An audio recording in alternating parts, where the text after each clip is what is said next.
नमस्कार. आज आम्ही जे गीत सादर करणार आहोत, प्रथम त्या गीताबद्दल आणि त्या गीताच्या संगीतकार आणि गीतकाराबद्दल काही सांगू इच्छिते.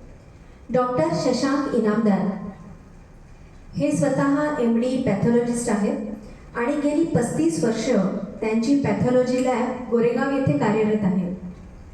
त्यांना संगीत आणि काव्य यामध्ये विशेष रुची असल्यामुळेच काही वर्षांपूर्वी ते अंदमानमधील स्वातंत्र्यवीर विनायक दामोदर सावरकर यांच्या तुरुंगाला भेट द्यायला गेले असता त्यांची कोठडी बघून त्यांचं मन विषण्ण झालं आणि त्यातूनच निर्माण झालं हे गीत. स्वातंत्र्यवीर सावरकरांचे जीवनचरित्र गीताच्या रूपात सादर केले जाते वीरगाथा या कार्यक्रमाअंतर्गत.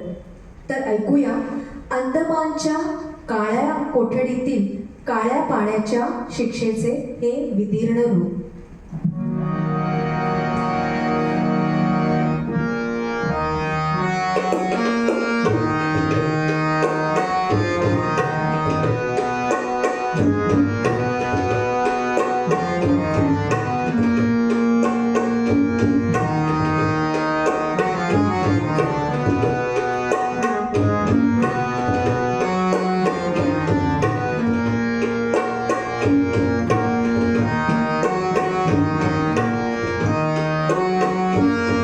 अंदमानचे